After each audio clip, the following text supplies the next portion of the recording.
We've all been frustrated with customer service at one point or another, but to threaten a gun, that's no joke.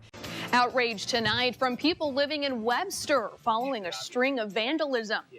Good evening, I'm Rachel Spots. Parents I spoke with either like the idea or they think it's a gimmick. Walk through, we're looking at probably 8 inches or so of snow right here. Hasn't been cleared, hasn't been plowed. Mr. Man is facing charges tonight after sheriff's deputies in Wayne County say he was driving drunk and crashed his car. The workers were about to lower a steel beam onto that structure when the crane came in contact with the live power lines above, sending a jolt of electricity all the way through the truck. Imagine spending almost $900 on a plane ticket only to have your flight canceled and your money not returned. This is what we're talking about. Big cement chunks. That's what crews out here today say they saw falling from this bridge, a dangerous situation. They feared for their safety, so they called us to look into the problem. Jennifer, this crowd is electric out here on East Avenue tonight. As you can see, Nico and Vince are about to take the stage. I want to zoom in, show you a look at the crowd right now. These fans are excited. I did speak with the construction workers who came across those human remains. I want you to take a look. They actually found them here in this trench. Check this out, the bacon blue cheeseburger. Look at that. Wow, a lot of food. We're going to head out. We continue to track an important health alert for you and your family this holiday weekend. Right now, blue-green algae is having an impact on 3 of the Finger Lakes. Rachel, why has the reward been increased?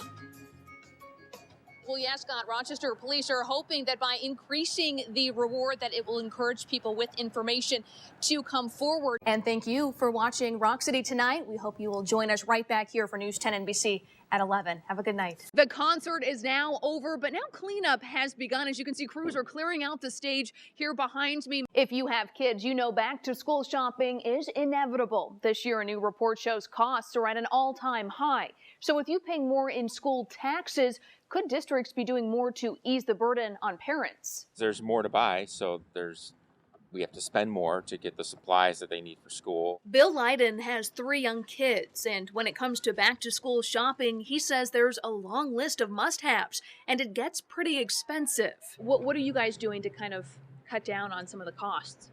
Well, we try to make the bags last as long as possible, and then we can pass her bag down to her bag, and then we do have quite a supply of random pencils and pens and markers that we can utilize. Anything to keep from breaking the bank. A new report by Huntington Bank says costs to parents continue to rise. The report shows that between clothes, supplies, and other necessities, parents of high schoolers pay on average about $1,400. Middle schoolers, $940. And for kids in elementary school, about $650. Inflation for elementary schools since 2007 has gone up 85%, 78% for middle schools, and 57% for high schools. So with costs rising in so many areas, should local school districts be doing more to minimize the cost they're asking parents to pay? Is there any more that schools can be doing to help alleviate the burden?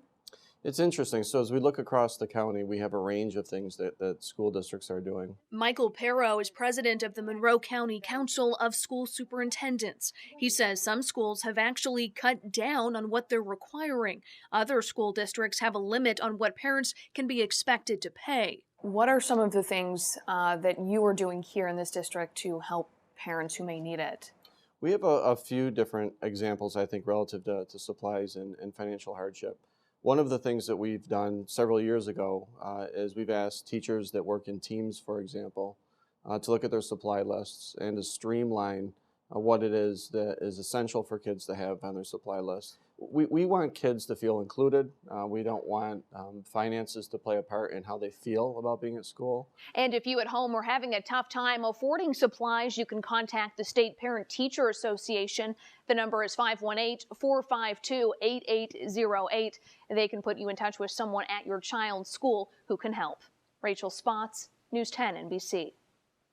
The fire burned for hours this morning, blowing out windows and even collapsing the entire roof. Now neighboring businesses like Rochester Works have been forced to close.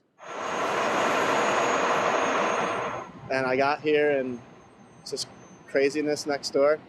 I feel bad for people coming in to try and get support with finding a job today. People like Lisa Duffy. She came to Rochester Works for training. Their next training grant is Monday. And you see they're still out here trying to help me, even though it's really cold and they're closed.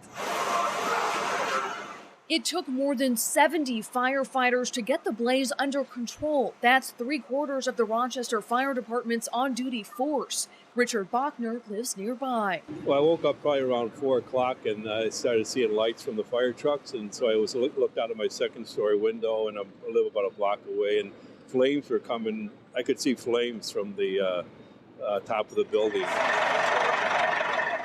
The building was under renovation and businesses were set to move in next month. The fire caused a neighborhood-wide power outage. Freezing temperatures also proved challenging for firefighters. Basically, we had a frozen hydrant in front of the place. So as we made our initial entry into it, we've only got the 500 gallons on our truck. We're thinking we're going to have a hydrant quickly. We did not have that. It was another issue, another reason why we pulled the guys out immediately. All the water made for slick roads. One driver even got stuck. The fire happened next to the Memorial Art Gallery, which is now closed because of the smoke. It was a big relief that it wasn't the gallery, but any property or any life is important to us.